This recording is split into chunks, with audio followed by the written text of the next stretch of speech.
Last Tim Hortons for a week.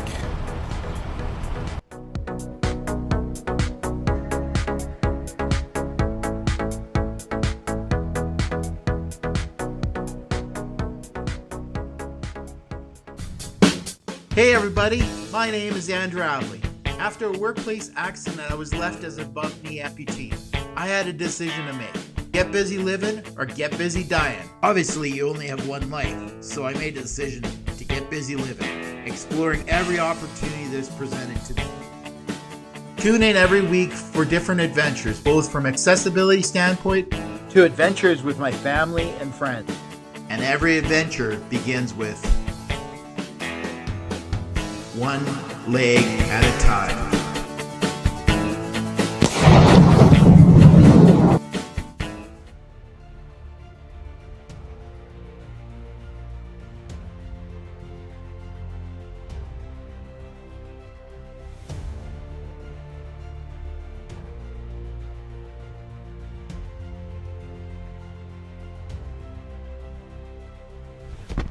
Well, hey guys, so we're waiting at the border crossing. We're here in Sumas border crossing right outside of Abbotsford, BC. The signs back there said 50-minute border crossing wait. So we're just waiting in the van here and I'm watching some YouTube videos and just killing time waiting to get across. It's always nervous getting across, whether they're going to question us or how they're going to treat us. And usually it's no big deal because we have nothing to hide, right? We just show our passports and get across. Kenzie's back there excited. She's watching her shows because we're watching my video that came out today, so she doesn't like watching herself. Weather today, it's 19 degrees Celsius, so 68 Fahrenheit, give or take. It's been kind of raining on and off, so kind of dumping rain, and then it stops for a bit, so it's kind of spitting right now, but we'll see what it's like to get across and head on with our journey. So coming from the Canadian side to the US side is always intimidating. You have the fear of the unknown in your head. Have you checked all the boxes? Do you have the right ID? Is your passport expired? Is it signed? It's always so nerve-wracking, but in the end, it's no big deal at all. They just ask you simple questions, and if you're honest to them, it works out fine. The girls are laughing at me because my nature is to make friends with everybody, and they're like, don't try to make friends with this guy. He's not here to talk to you or anything like that. So the girls are all telling me, shh, be quiet. So this is going through the border and then entering the state of Washington.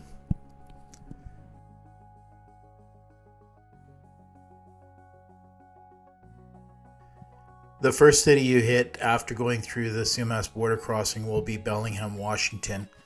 It's where most Canadians go and get their groceries and their gas, and they can jump right back over to the border. It's about a half an hour from 40 minutes from the border crossing.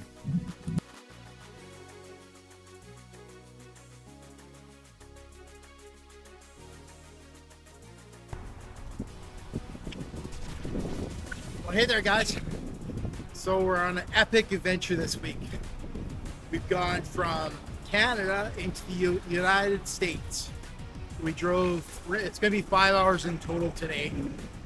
Sat in the border for about an hour. So right now we're in Bellingham, Washington. Of course, the girls, what else do you do in the United States? Lots of other things to do. You go to Costco. So that's the first place we're going. The girls are in there looking at clothes. I'm out here just a lone lieutenant, gonna go look around. So we're here for 6 days. Well, 5.5. We got 5 nights at hotels.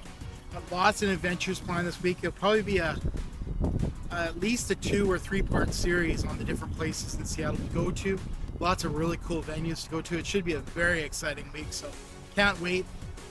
I haven't been to the United States since last year. We went through the Sumas border, but we were over there for an hour. So at least this time we're over here for 5 days. So it should be pretty cool. So let's get on with the adventure. I should mention this Costco is extremely busy as it's the closest one to the Canadian border, so there's a lot of Canadians jumping across to get their groceries, get their gas. I noticed a ton of BC license plates in the parking lot.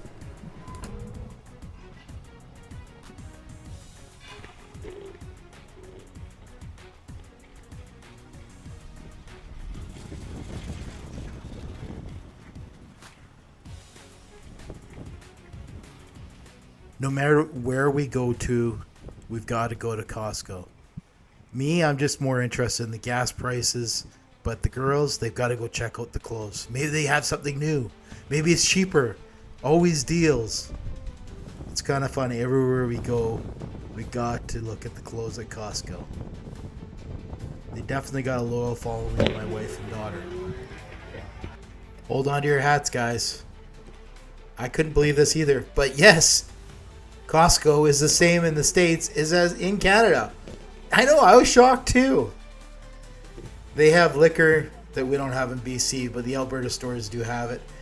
The prices we found in the stores was the same prices in Canada, but we have the conversion, so it makes it a lot more expensive. I'm always interested in what's the price of the hot dog. The $1.50 hot dog, is it $1.25 in the States? I had to check it out. I know it's stupid, but So you guys will laugh. So my excitement of coming to Costco is, what do they have in the American Costco's for the food court? Well, they got the $1.50 hot dog, which is $1.50 Canadian. So I think the Americans are getting ripped off. They have a sandwich. They have a. Let's go get closer. They have pizzas, chicken bake, chicken sandwich, chicken salad, the hot dog, and smoothies. So both the same as the Canadian ones, except the hot dog's still $1.50. So I think the Americans are getting ripped off. The other thing we noticed is water is super expensive in the States. Gatorade's cheaper than water. So a flat of water at Costco is $3.99. The same flat in Canada is $3.99 Canadian. So after the girls got the fill of Costco and all the clothes they had to offer and comparing prices and all that stuff, we continued down the road to where we're staying this week. The community that we're staying is called Lynnwood. It's probably about an hour and a bit from Bellingham, but getting to Lynnwood, just our luck was during rush hour, so we hit traffic at the very end and it just stalled. I think we had 10 kilometers to go and it took like an hour to get there. The ironic thing, that was the only time during the week we faced traffic. Even going into Seattle and coming out of Seattle, we found traffic was extremely friendly and like 6-8 lanes either way, and we never had any problems at all. So I don't know if it was just our luck or what it was. When we finally got into Lynnwood and faced that terrible traffic, I wanted to send Rudy up and get the shot and figure out what Lynnwood's all about. Lynnwood itself is 7.7 square miles, so it's a fairly big city. It's located right along the ocean. It boasts a population of just over 36,000 people. It's kind of a really cool community. You can see it changing. There's areas of it where the buildings are super old and run down and almost derelict. And then you can see other areas where it's brand new and the roads are brand new. Talking to some of the locals there, they were saying that the SkyTrain or transit system was just put in place to go into Seattle, so it encourages all the young growth families to move into the area, which was really cool to see. It was such a cool thing to see because you'd see brand new buildings on one corner, and then the other corners you see old rundown buildings that are closed. So cool to see that kind of growth right in front of your eyes. I really, really loved Lynnwood. The thing I noticed the most about Lynnwood, and they boast the city of the veterans, but everywhere we went there was van parking, accessible van parking. So that means a extra wide parking spot, and then right next to it, lines painted off for somewhere for the ramp to deploy into, which is really, really cool because everywhere I take Grover, there's nowhere for me to park, or I end up parking right on the end, or I be that guy and park my van crooked so nobody will block me in. It has a warning system that comes on, but nobody ever listens to it. So it's kind of annoying, but I get there and it's everywhere. It was so cool to see. The other thing about Lynnwood is you'll see there's like community areas, tight-knit community areas. And then in other areas, it's right along the ocean. So you get people pulling their expensive boats and yachts in. And then there's people fishing along the wharfs along there. The day we were there, we got to see someone pulling a king salmon. It was only a little guy, apparently, from the locals. It was 8 pounds, but for us, it was huge. It was so cool to see. And then all the locals got involved, helping the guy pull it in and getting their nets down and taking pictures of it. It was so cool to see that everybody just kind of drops their guard as community and just works towards a common goal to get this fish on board. Such a neat place to stay. The other thing about it is it's only, for us, it was 30 minutes to all the attractions we wanted to see in downtown Seattle. So talking the Space Needle, the zoo, the aquarium, Lumina Field where the Seattle Seahawks play, all these events that we wanted to do, it wasn't not a big deal getting in. And where our hotel was, it was easy to get right on and off the I-5. This shot here shows along the ocean and all the people enjoying the beach. Just the tail end of summer, I think. The weather there was almost perfect. It was like 24, 25 Celsius.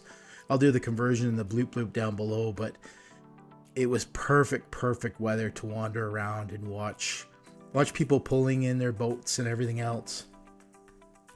The smell was amazing, smell in the ocean.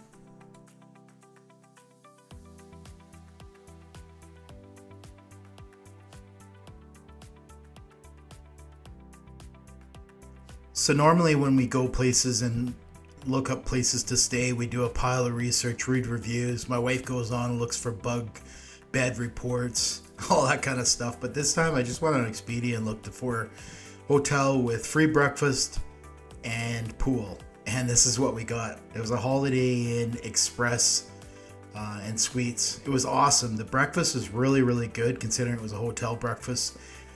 The only thing that sucks was the time. It was 6 to 9 a.m. in the morning, so a little bright early, but that's okay. We were on vacation. We wanted to get out early anyways. Tons and tons of parking here. So easy to get in. Grover had a nice spot by the back door, and actually 2 nights there was a cop car sitting right next to him, so I was rest assured that Grover was safe. So guys, I didn't do a proper outro for this video. The first night we were just exhausted from traveling and just wanted to recharge the batteries and hit it hard the next morning. So this hotel is going to serve as our base for the next 5 days while we're visiting this area and going into Seattle and doing all the touristy things. So what I'm going to do is I'm going to do it as maybe a 4-part series, just covering all the attractions in Seattle. I hope you guys liked it because we were kind of looking for these attractions, wondering if they're accessible, what they're like. So I filmed some of it. I'm not going to go into super long detail in each one of them, but I wanted to show you what these attractions look like and how touristy friendly they were and prices and all that kind of stuff. So thank you so much for going on this journey with me. If you guys will consider subscribing to my channel, I would really appreciate it. If not, I'm all good with that. Thank you so much for watching, and we'll catch you on the next one.